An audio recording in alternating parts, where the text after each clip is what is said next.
संसद के निवर्तमान सत्र में भारतीय जनता पार्टी के उत्तराखंड प्रदेश के अध्यक्ष और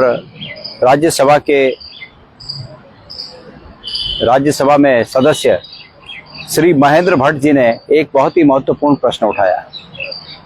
श्री महेंद्र भट्ट जी ने पैन खंडा को केंद्रीय स्तर पर भी, जो वर्तमान में राज्य के स्तर पर पैन खंडा को ओबीसी स्टेटस है, उस स्टेटस को केंद्रीय स्तर पर भी मान्य करने की बात कही। मैं श्री महेंद्र भट्ट जी के इस कथन का, उनकी इस मांग का समर्थन करता हूं। श्री महेंद्र भट्ट जी ने ये कहा कि 2016 में पैन खंडा को ओबीसी स्टेटस प्राप्त हुआ। हालांकि वो इस बात को, इस सच्चाई को कहने में चूके कि पूर्व में उत्तराखंड में कांग्रेस की सरकार ने, हरीश रावत जी की सरकार ने पैन खंडा को ये ओबीसी का स्टेटस दिया। और उस समय सिर्फ पैन खंडा को ही नहीं, कई अन्य जगहों पर भी ओबीसी स्टेटस मिला, जिससे कि आज संबंधित उन तमाम संबंधित स्थानों पर वहाँ के निवासियों को बहुत उसका फायदा मिल रहा है। और इसमें एक राठ क्षेत्र भी शामिल है। पौड़ी गढ़वाल का राठ क्षेत्र उस समय ओबीसी में शामिल हुआ।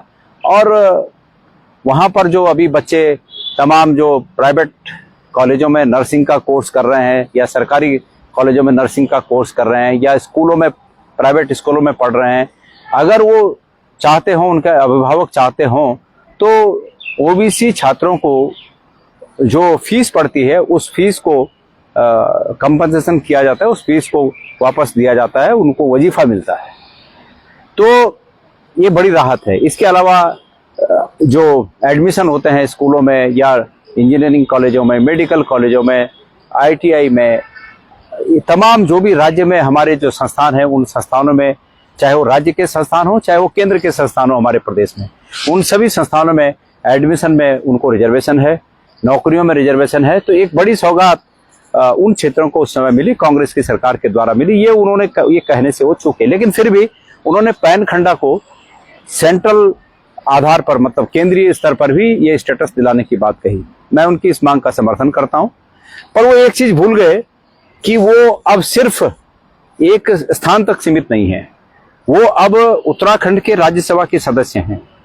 वो भारतीय जनता पार्टी के राज्य के प्रदेश के अध्यक्ष हैं, और राज्यसभा के सदस्य के रूप में वो पूरे राज्य का प्रतिनिधित्व करते हैं।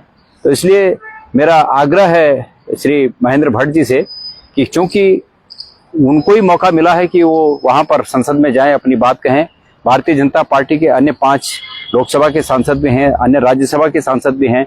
सभी के सभी सांसद, चाहे राज्यसभा के हैं चाहे लोकसभा के हैं, इन्हीं को अधिकार है कि वो जाएं और उत्तराखंड की बात को संसद में उठाएं। मेरा इन सब माननीय लोकसभा और राज्यसभा के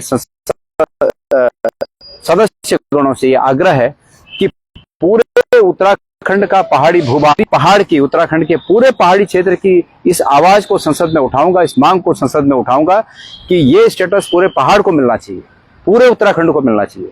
लेकिन चूंकि मैं वो सौभाग्यशाली साबित नहीं हुआ कि मैं इस आवाज को ले जाकर संसद में पहुंच सकूं, लेकिन ठीक है, हमारे जो भाई लोग वहां पर गए हैं, दल अलग बात है कि वो अलग दलों के हैं, लेकिन मैं उनसे ये उम्मीद करता हूं, मैं उन सब लोकसभा के सदस्यों से ये मांग करता हूं कि वो एक होकर पुरजोर तरीके से पूरे पहाड़ी क्षेत्र को, उत्तराखंड के पूरे पहाड़ी क्षेत्र को ये ओबीसी स्टेटस दिलाने में, केंद्र के स्तर पर, केंद्र से ओबीसी स्टेटस दिलाने में वो एक मांग उठाएं, सहयोग करें। और हम कांग्रेस जन बिल्कुल निसंदेह राजनीति को परे रखकर उनकी इस मांग में शरीक होंगे, उनकी इस बात को बल देंगे, ये मैं आपसे वादा करता हूं। तो कृपया माननीय भट्ट जी, आप सिर्फ पैन खंडा तक सीमित न रहिए, पूरे राज्य आपके हाथ में है। और माननीय सदस्यों से भी मेरी यही अपील है।